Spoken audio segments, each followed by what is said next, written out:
ভারত মহাসাগরে সোমালিয়ান জলদস্যু বাংলাদেশের জাহাজ এমভি আবদুল্লাহ দখল নিয়ে মুক্তিপণ দাবি করেন। এই সংবাদ বাড়িতে আসার পর পরিবারের আনন্দ নিমিষেই হারিয়ে যায়। সন্তানের জন্য প্রত্যেকটা মুহূর্ত উৎকণ্ঠায় কাটায় নাবিক নাজমুলের পরিবার।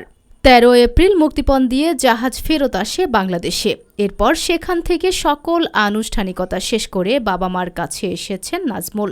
তাকে কাছে পেয়ে পরিবারে বইছে আনন্দের মিছিল। আর স্যার জলদস্যুগারে হাতে আটটা পড়ছিল, 1 মাস আটটা পড়ছিল, 1 মাস আমরা কথা কবে হয়নি, খুব কষ্টের দিন গেছে। তো এখন ছেলে কালকে আসে রক্ত আইসে, আসার পরে করে আব্বা দেশে আসি, তুই না খুশি আছি। আবার আজকে বাসায় আইছে, আসার পরে সবাই খুশি, গ্রামবাসী খুশি, সবাই খুশি। আমার ছেলে নাজমুল হোসেন হানিফ 1 মাস জিম্মি ছিল জলদস্যুর হাতে।